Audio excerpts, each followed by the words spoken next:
and welcome to the Brand Enclave, brought to you by the brand Colossus. It's a great delight to welcome you to the maiden edition of the program, where we talk about brands, marketing, and advertising in a very new way in terms of bringing more light into the business and practice of brand management. Today, we'll be looking at OA sector and the evolving trends within that space, and how practitioners within that space can be better positioned ahead for the trends, ahead of the opportunities, and of course the challenges that 2024 beholds. Well, today we have a very experienced practitioner within that sector who will throw some light into some of the trends we should expect as practitioners and how we can be better positioned for the opportunities and challenges that await us.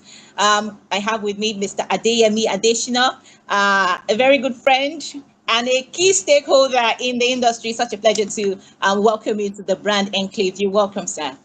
Thank you very much. Good to have you, Ogale. Pleasure to be here. And happy to share my thoughts on our industry.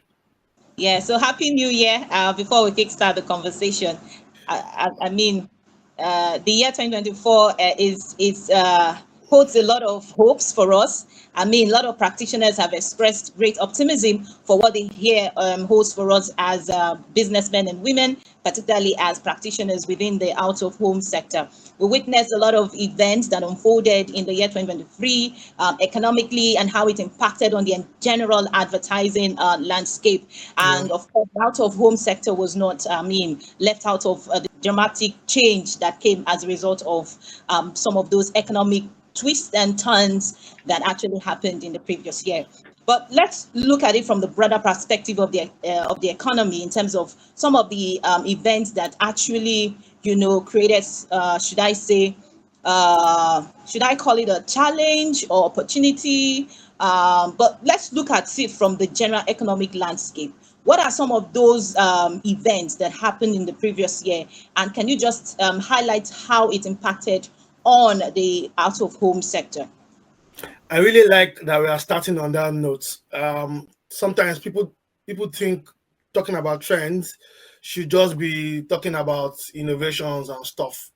But at the end of the day, it's a business. It happens within the greater economy. It's affected by the overall economy of the country. So I think it's a very, very important note that we are starting on. And for me, the single most important trend that we would see in 2024 would not be about innovation, it would be about pricing. It would be about pricing. So the industry has I have a chart here where I've compared inflation rates year on year in Nigeria, general inflation rate versus media inflation rate versus inflation rate for out of home over, say, the last 15 years. So you have a situation where, on the average, inflation rate, as we all know, has been ballooning year on year in Nigeria, whilst the price of out of home has stayed flat. It has not changed for a long time. And then you wonder, how are the businesses coping? If the price of labor is increasing, if you cannot pay your salespeople the same salary you paid them 10 years ago, if your office rental is on the rise, if all of your input costs are rising, if your capex is increasing, how are you able to keep your pricing flat? So last year, we saw a number of practitioners increase their price and say, you know what, we've got to stay in business. So they increased their price. Others haven't. But the key trend that I expect to see here in 2024 is that across board, the industry will stop defying the bigger economic situation and start having market reflective pricing. So pricing is one big one to watch. Advertisers might not like that because it's in their own interest to keep pricing as flat as possible. Yes. But you have to ask yourself, how is that feasible? If you don't want people cutting corners, if you want effective product delivery, then these companies too have got to operate with market reflective rates. So I think more than anything else, the biggest trend in the 2024 in the Nigerian out-of-home scene would be broad-based price increase, to reflect the general economic realities of the country. Yes, I think that is, a step in the right direction. If advertisers want good return for, of course, their advertising spend, their investment, then they should look at how their vendors can actually fare better in the marketplace in terms of how they can run their businesses profitably. So it's a good call. But aside the fact that we're looking at pricing as a major trend within the out of home sector, one trend that we are beginning to see, especially at the year 2023, was how most of the practitioners were very quick in terms of adopting technology into the offerings in terms of their service, to improve on their service delivery, right? We saw a lot of digital boards, a lot of mind-blowing innovations being brought into the out-of-home sector.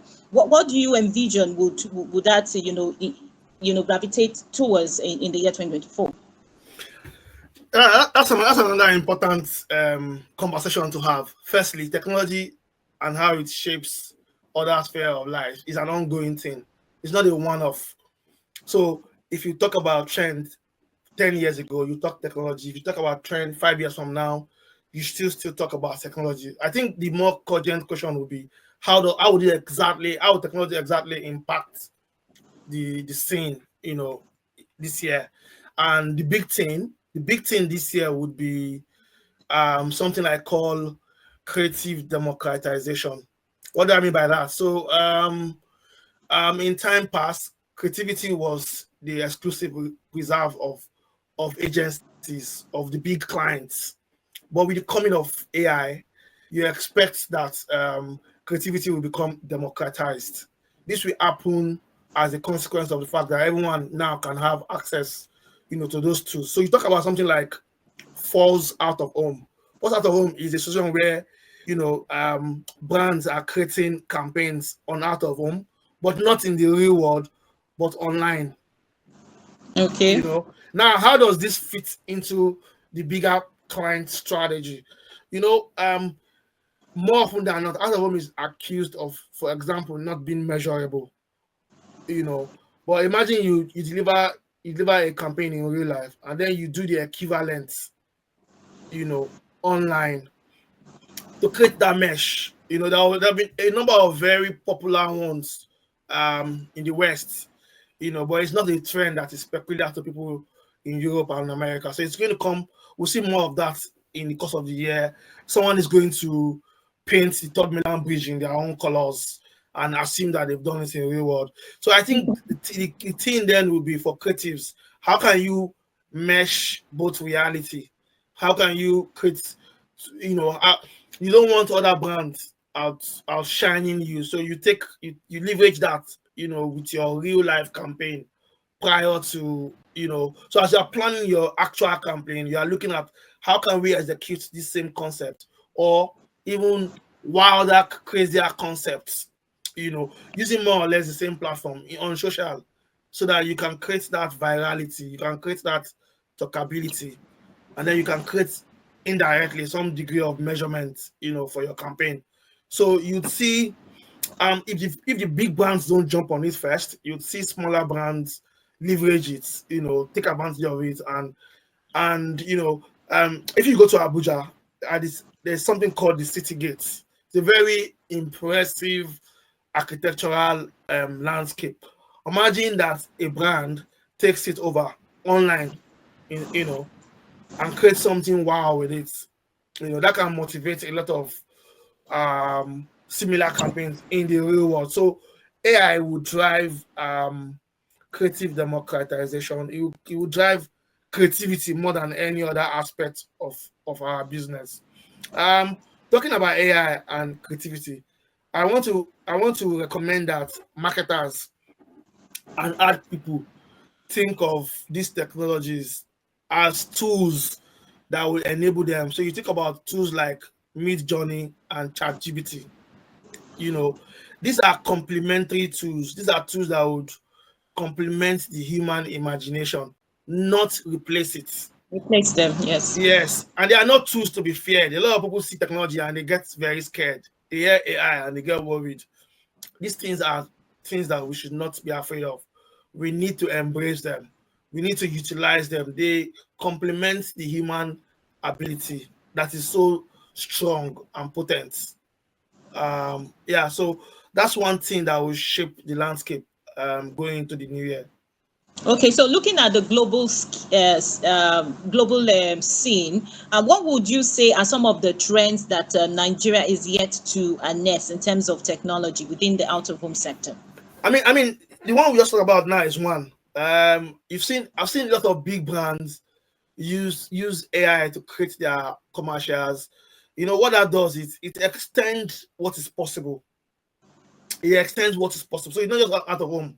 So TV commercials, for example, the characters that you can bring back to life, you know, you know, dead musicians, historic actors. Imagine getting Mandela to literally talk in your ad, like as though he's still with us.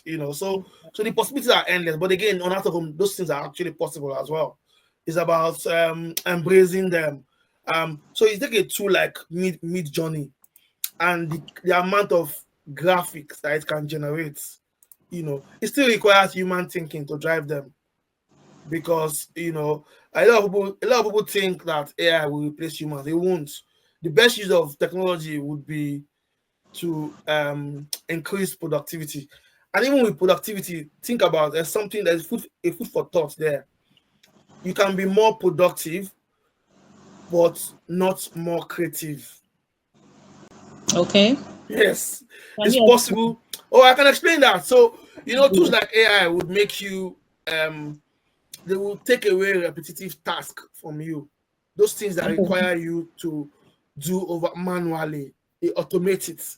But that does not automatically translate to greater creativity.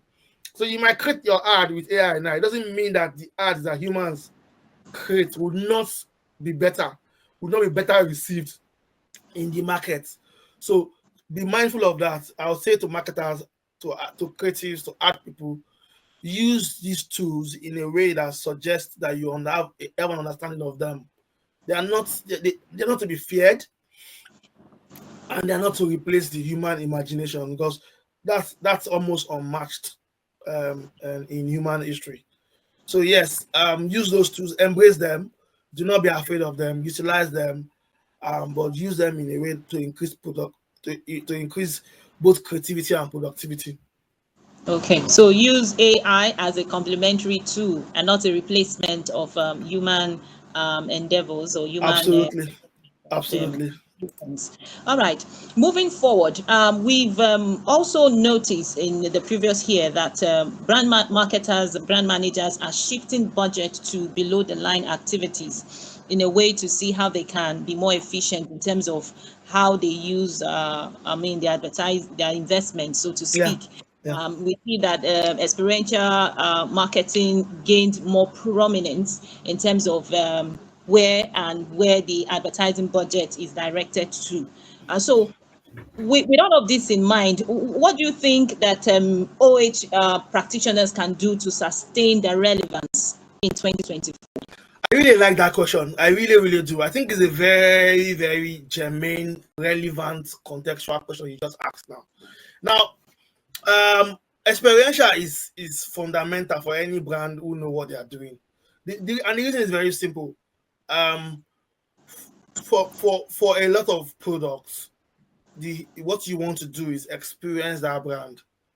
And that's literally what experiential marketing does for you in its different variety, in its different facets.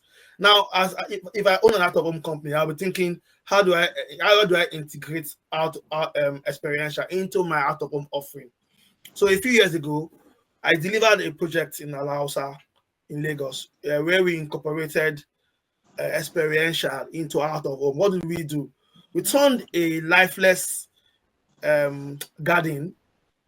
We turned a forest. It wasn't even a garden. It was a derelict part of Alausa overlooking Ikeja City Mall. We turned it into a landmark, and then we opened it up to people to come and to visit, to take pictures, to interact. So you've got to be thinking along those lines. The ideas for that project were grander at the beginning. Well, we wanted to create something that would create a lot of talkability, in town.